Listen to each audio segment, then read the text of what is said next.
Mikazuki opened his eyes, the blinding sunlight making him squint. Soon, adapting to the light, Mikazuki stood up and found himself lying on a piece of barren land. This is Barbatos? As Mikazuki surveyed his surroundings, he discovered Barbatos, which should have been dilapidated, but was now perfectly intact and kneeling behind him.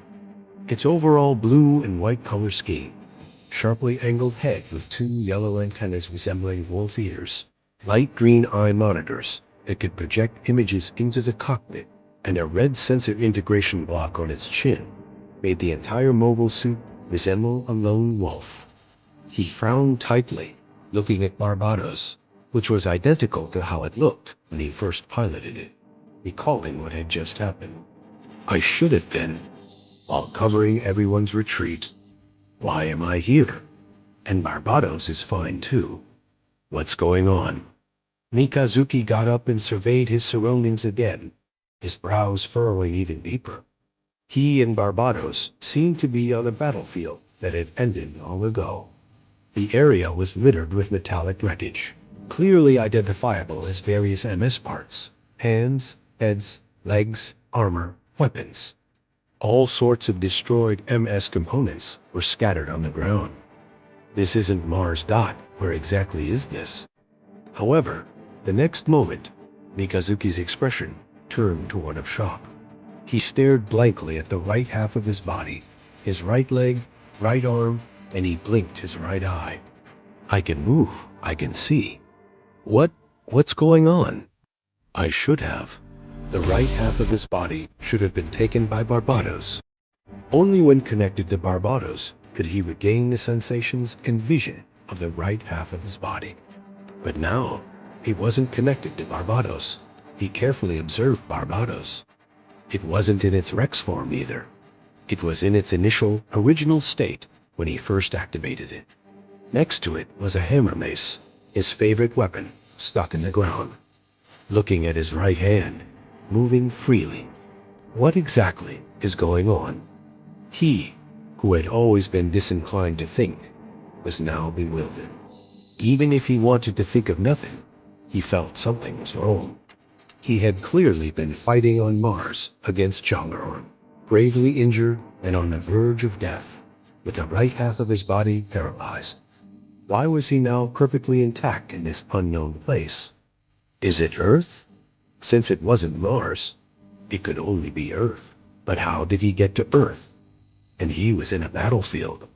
Mikazuki approached the chest of an MC-like wreckage. He pulled open the damaged cockpit's armor plating. A skeleton, wearing a pressure-resistant pilot suit, sat there. The war here seemed to have ended some time ago. Mikazuki frowned and jumped out of the MS wreckage, walking towards Barbatos. Indeed, no matter how much he rubbed his eyes, Barbatos was not the Rex model. It didn't have sharp claws or a tail modified from a mobile armor. Mikazuki jumped to Barbatos's cockpit, pulled open the hatch, and the pilot's seat in Barbatos's chest rose. Mikazuki sat down. He took off his sweat-soaked shirt, revealing the nanotech Alaya Vinana system on his back. Mikazuki had 3 tubes on his back, a result of undergoing the Alaya Vinana surgery 3 times. For most children, just 1 surgery was enough to make them never want to endure it again, as the surgery's mortality rate and risk of going mad were simply too high. The Alaya Vinana system connected to the cockpit's connector, and a massive data stream surged into Mikazuki's mind. Ooh! Blood flowed from his nose. Mikazuki's body stiffened. This sudden influx of data had happened once before, when he first boarded Barbatos, but never since. And now, the situation from back then was repeating itself. What was going on? However, Mikazuki had experienced this once before, so the feeling of his head about to explode quickly disappeared. After a few deep breaths, Mikazuki's state returned to normal. He raised his hand and tapped the screen in front of him. The pilot's seat lowered, the cockpit sealed, and Mikazuki opened his eyes inside the cockpit, speaking softly. Initiate retinal projection. Outside, Barbatos' somewhat dim light green eyes flashed heavily, then brightened to a normal level of illumination. The multiple screens Mikazuki saw turned into a full, unobstructed, omnidirectional view. In other words, Barbatos' eyes were his eyes. He observed the mobile suit's self-check results displayed on the screen. Fuel full, all parts good, unit functions normal. But what is this? Mikazuki frowned slightly, looking at a symbol in the upper right corner of the screen. He was too familiar with this symbol. It was the symbol of Tekadon, the never-withering iron flower.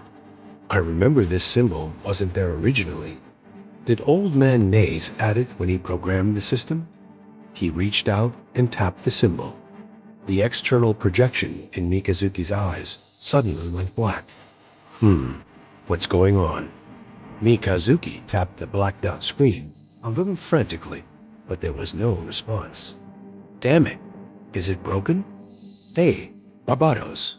Saying this, Mikazuki even somewhat foolishly patted the screen twice.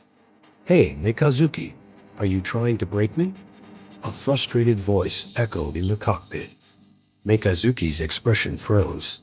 That voice, the previously blacked out screen, lit up. The Tekadon symbol, the iron flower, filled the entire center of the screen. Mikazuki, why aren't you saying anything? Mikazuki stared blankly at the screen in front of him, his voice filled with uncertainty. Orga? To read the full story, join patreon.com/FLOKIXY to access over 200 chapters.